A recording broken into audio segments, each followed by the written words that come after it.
Oh, didn't see you there. Welcome back to another astute episode of Trivia Tower Time. I don't even think this is a trivia episode. Well, are we not going to use the same title? We worked hard on that. I guess we... Welcome back to another astute episode here of the show. We've got this lovely red and one of my favorite books. There's a lot of really good pictures in this one, although I'm not quite sure as to how to ascertain the meaning of the words. But let's get into something that's a bit more entertaining than pictures and words.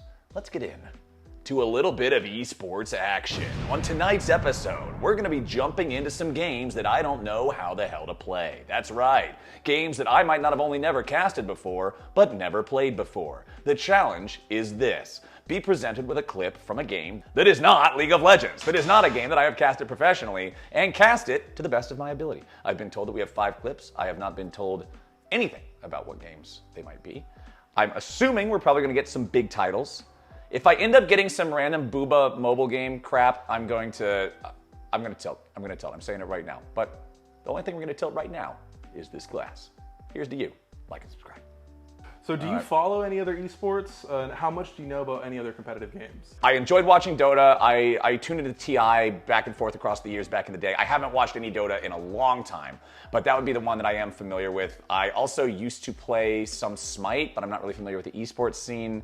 And then in terms of like shooter games, I might as well just be crawling out of the womb, bro. Like I think I've watched a grand total of 6 minutes of CSGO and maybe half that for Valorant. Like I got no idea what the hell is going on. Well, this week's video is going to be putting your casting ability to the test, seeing how well you can cast multiple coveted esports titles in their most pivotal moments, whether you know them or not. I'll give you a bit of context after each clip, and then we'll let it rock. After or before? I give you before as well. Okay. I was going to do a little bit of both. And we'll let it rock and see how you do. And as usual with this, one line of twist, once you get through all of them, I will reward you. A reward? Yeah, I'll give you a reward. Normally it's a punishment. No, it's not a punishment. I felt bad for the Kirkland team. I was going to say, before it was the really bad tequila, and after that it was the assortment of anime characters. Don't worry, we still have them saved over there. Don't worry, weebs. We're not committing any cardinal sins here. You ready to go? Let's do it, man. Let's do it. So our first game is going to be Super Smash Bros. Melee. Okay. Do you have any experience with Smash or Smash Melee? So back when I was in college, my 2 best buddies, Nate and Clark, they were both like big Super Smash Bros. Melee N64 heads. And so they would play it a lot in the living room, and I would come out and they'd be like, yo bro, hey, take a controller, here you go. And then they would beat my ass. Like, bro, I was terrible at this game. I can't beat the level 9 AI in Super Smash Bros. Melee. So my experience is getting my ass kicked. That's about all I got. Okay. I know that Fox is OP.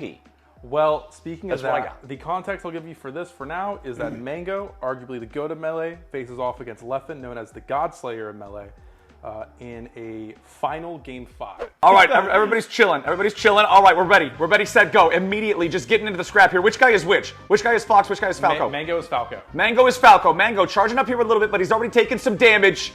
Leffen trying to mess with this guy, but he's going to be stuck off the edge. Immediately rocketing right back onto the platform. Nice blocks. Immediately returning some of that damage. 15 seconds into the game, these boys are already scrapping. Nice little bit of control here, right back into the middle. Nobody's going to play this too crazy. It was Crackhead Nation there at the very start, but these boys immediately bringing it right back to center.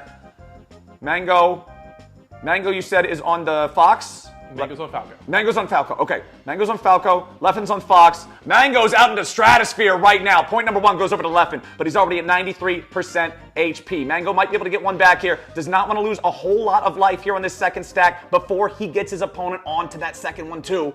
54% damage though. Honestly, Leffen getting a lot of value here out of the remainder of this HP. Has already found 78% on Mango. Has already found 92. Kicks him right straight into the ground. You gotta be kidding me. The value that Leffen has got out of the last 21% here on stack number 1. The dude is cooking, and Mango does not want to be in this restaurant any longer. 70% HP. Leffen still 123. Still 4 stacks left on the Fox. What is Mango doing? He's got to get back into the game somehow. Finally gets his first one.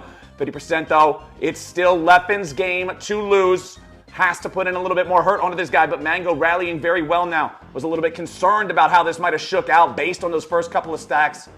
Are they stacks or stocks? Am I getting the word wrong? Stocks. It's stocks. Okay, I was fucking it up the whole time. At least I seem like a legitimate noob now. That's right. That's why I never beat the level 9 AI. Anyway, they're right back into the scrap as Leffen has taken a lot of hits, but remember that Mango started this life of Leffen's already at 50% damage on this third stock.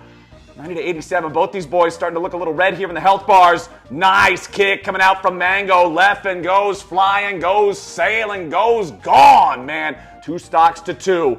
It's heating up. I see why these guys are in the finals. These guys are just beating the shit out of each other. Losers quarters. This is lose. Oh. It is one of the best sets of all time. Okay. Well, never mind. I guess this isn't the final. Mango, I guess this isn't the map. No, he lands. He's back. Okay, I was a little bit worried. I know when you see that little circle in the corner, that means the dude is going, and usually he's gone. But Mango brings it right on back. Leffen now under pressure. Leffen trying to get back up on the map, but a nice guard there on the edge. Mango keeping him away. Mango's at 125. This dude is going to rocket away as soon as he gets hit, and there it is. But does he? Nope. He does not recover. 5.5 minutes left on the clock, but we're not going to need all 5. Ladies and gentlemen, we got Mango down to 1 life left. Leffen looking to put him in the dirt, bury him right here on Kirby's little island. 122% damage on that Fox, though. Mango wants to bring this into a 1v1 stock game. Kicks him all the way back. Taste the rainbow, bro.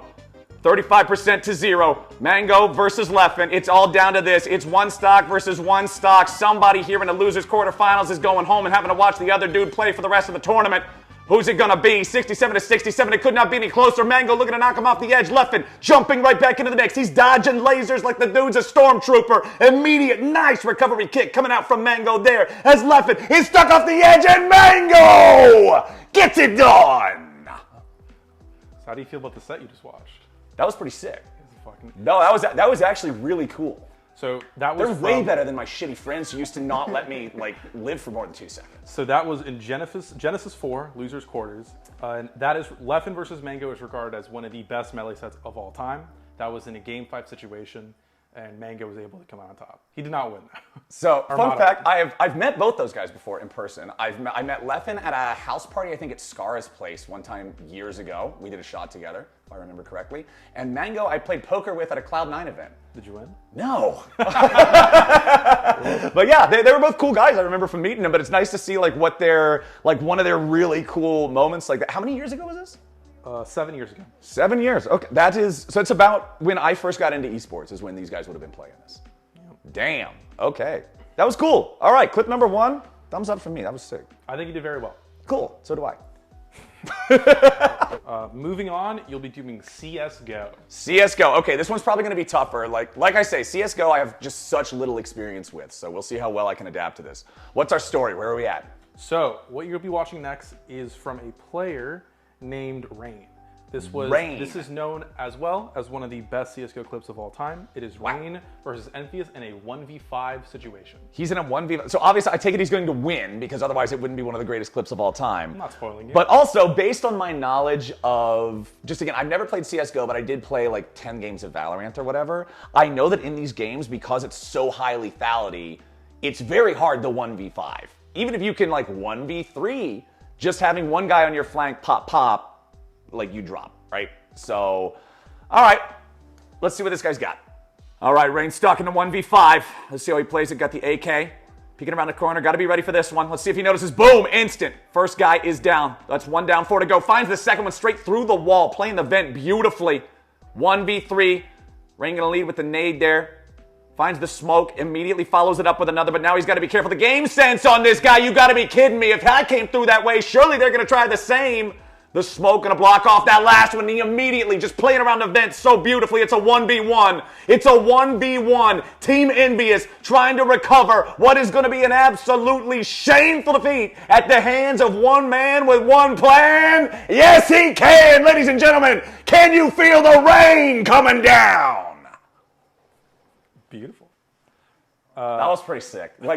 Like the way that he navigated it, you immediately start off, boom, you win the reaction shot against the first guy. Then you're able to find that second kill by going through the vent and shooting through the corner. But then he even thinks, he's like, oh, this vent, I got to make sure I double back and I cover those. That was, even as somebody who does not understand the timings and the angles specifically on the maps and how you're supposed to play them, I can recognize what he's thinking and why he's making the moves he's doing with oh, cover the smoke so I can double back because that's probably where they're going to come from. That was fucking beautiful.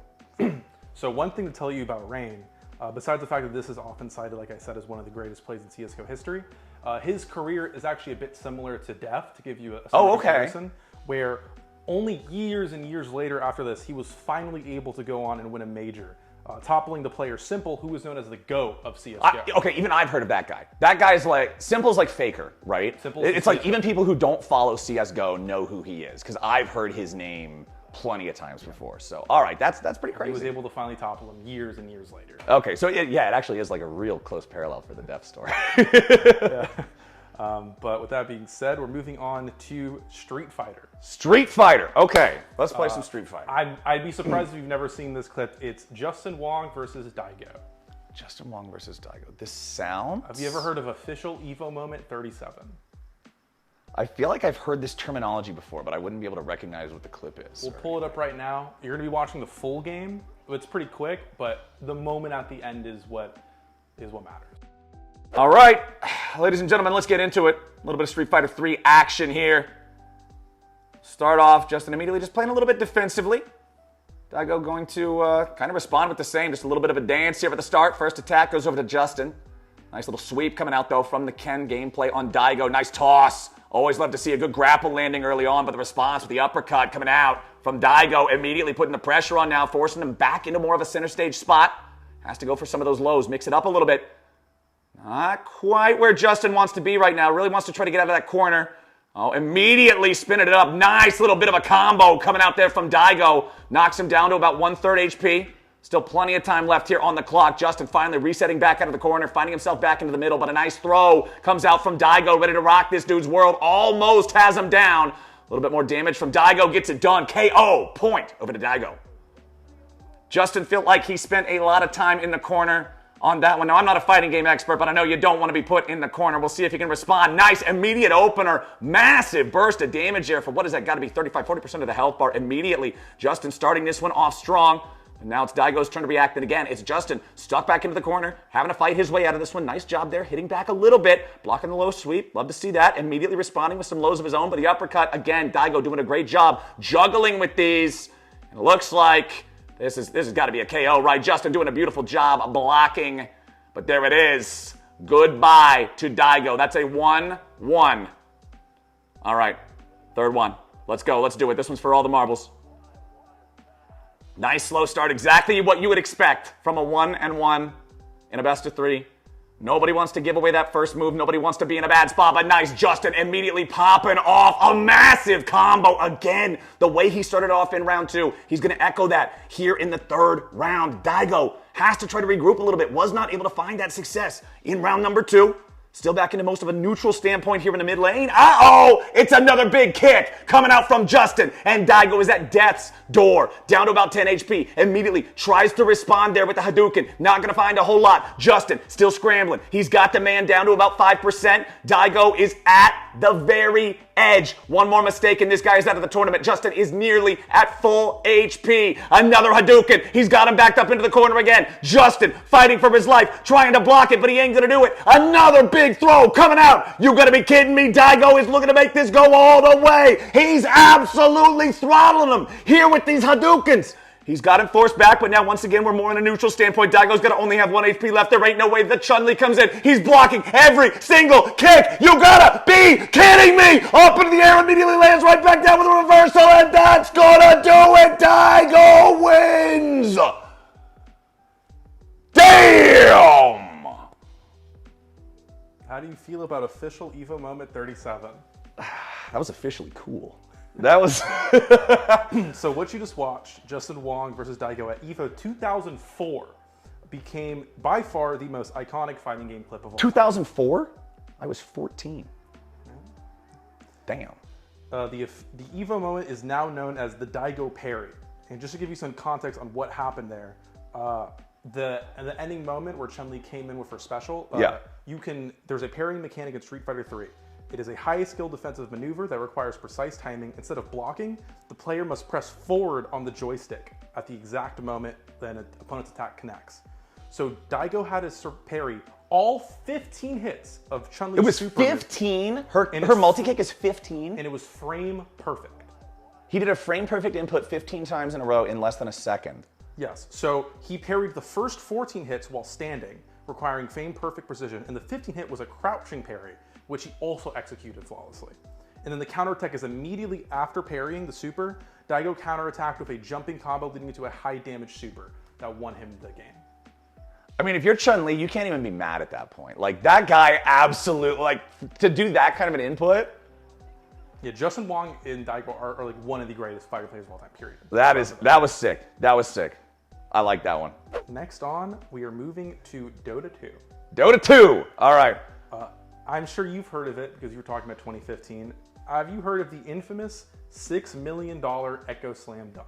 Yes, I actually do know of the $6 million Echo Slam. I remember it being called that because it was a game changer. I don't remember the details, so I'm not going to have, like, I don't have the clip already playing through my mind or anything, but I know, because I have played Dota, I know what a game-winning Echo Slam looks like, so I know what I'm going to be looking for.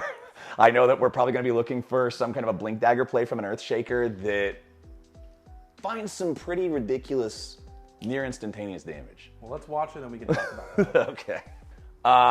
Because it might be hard for me to see it, because usually the video loads in on lower res.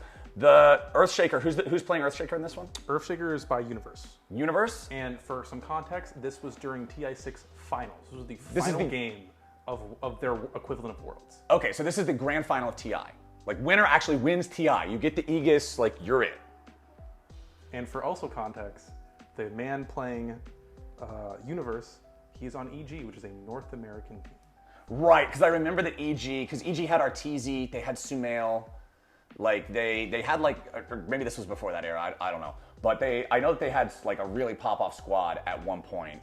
He was piloting Earthshaker, was the name of it. Okay, so Universe is piloting Earthshaker, he's on EG, who are their opponents? CDEC, which was represented by China. Okay. All right.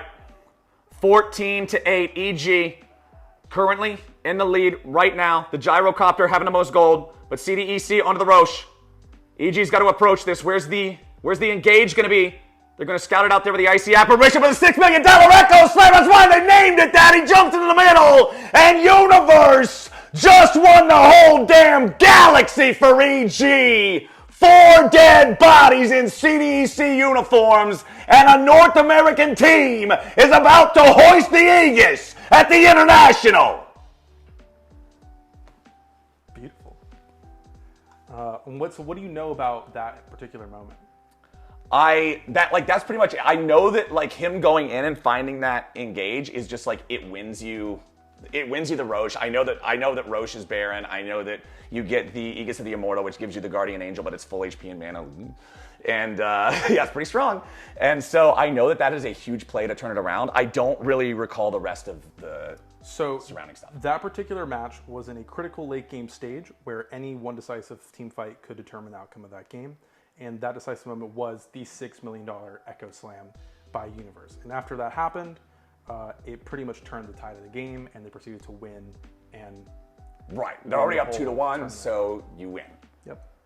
Hell yeah. For our final game, what we got? This game I kind of put as a bonus. It is not actually an esport. However, this better not be like Hoonie Pop or... No, it's actually a game you very much like and adore. I thought it'd be a fun test to see how it would sound like if the game had a professional caster attached to it, as the game is probably the most popular game in the world right now. It is Elden Ring. Elden Ring, okay. Well, for what it's worth, I have casted Elden Ring before. Really? I casted the Twitch Rivals Elden Ring event, which was a 2-hour... It was everybody starts as, just like your base character. You can start whatever class that you want. Everybody starts out at the very beginning of the game. You get 2 hours to do whatever you want. You can go clear bosses. You can go farm whatever items you want, whatever. You're allowed to level up to, I think it was 50 or 60 that they put the hard cap. And then the second half of the event is a PvP tournament, using whatever you found in the first half. So you had to have mastery over the PvE part of the game in order to acquire the materials, know where to run to. Like, you needed to have a path to get the best stuff. But then you also had to be good at the PvP part to take down the other guys. So let's see what we got. Okay, and you will be watching popular streamer Kai Cenat beat Melania. Okay, all right. I heard that he had like a long stream, like just he would like leave it on when he was sleeping, and it's like no, the stream doesn't go off until I beat Melania. You will, or until I beat the whole game, but Melania was part of it. All right, 1,600 deaths for Kai. Going right back in. Double katana build. Melania just squaring up against him. You know she means business. Oh, immediate dodge coming out from Melania, but Kai, he responds with some of his own. He's been here before. He has experienced this fight so many times. Backing right back up, respecting the counterattack. Nicely done. Now looking to find just some more of those quick trades. Remember, it's all about getting through phase number 1 as effectively as possible. Waterfowl dance. Kai, he's wise enough to know you can always just run from the first 2 waterfowl dances and you dodge into the 3rd one. He's got the mechanics down. This is the face of a man who has played this fight maybe a couple of 100 times already, but that's okay. That's what we all did. Melania, still at about half HP. Remember, it's so important to not give her anything. Every time she hits you, she's going to get that regeneration. One of the important traits of the boss goes in for that jumping kick that can throw a lot of players off because of the delayed damage compared to a lot of the sword swings. 9 charges left in the Flask of Crimson Tears. Here it comes, Waterfowl again. Run from the first one, run from the second one, dodge through the 3rd one, like music, baby. Sing her a song! Knock her out! Her health bar is now down below the edge of the word blade in her name. This has got to be about the 10-15% mark, down to 10% now, even lower. Goes in for that double slash that honestly just stuns her as long as you miss it. Nice. Okay, we're into phase 2. This is where it gets rough. This is where it gets rough.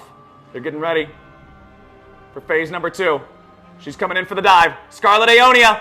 Nice dodge. Scarlet Aeonia absolutely whoops your ass. For those of you guys who have never played this game before, that is a one-shot in most situations if you do not dodge it.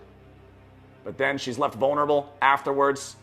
Nice follow-up for the damage. Big, heavy swing afterwards. Already got her down to about 60% HP, but you got to be so careful about this form. That thrust, if she hits you with that, can sometimes be an insta-kill, especially if you're running around naked. You got no armor. Spirit clones. Not going to find a whole lot of results with that one. Kai having good understanding of which attacks you got to dodge, which attacks you need to just run away from. Now here she comes. You've got to be so respectful in this form. One misplay, one wrong step, one bad move, and the whole run ends. You're doing it all again. We've all been there. Swoops in. Nope, it's just the wide swinging arc into the stab. Immediately dodges them both. Very nice. So many of these hits are so ruthless. Even if they're not a one-shot, she'll respond so quickly afterwards when you're trying to heal. It can set you up for what feels like a one-shot in terms of damage. Kind of like a Syndra one-shot. Yeah, it's all different orbs, but you're still going to die in one hit anyway. All right, nice. Got her down to about 1/3. Now she goes in for another Scarlet Aeonia. But another one ain't going to hit. Kai needing to make sure he's got enough to punish these windows whenever they open. Immediate with the weapon art into the heavy strike again. This is so close, man. She's down below her nameplate now. The swoop ain't going to do it. Another stab. Oh my god, he gets hit huge. Could this be it? No.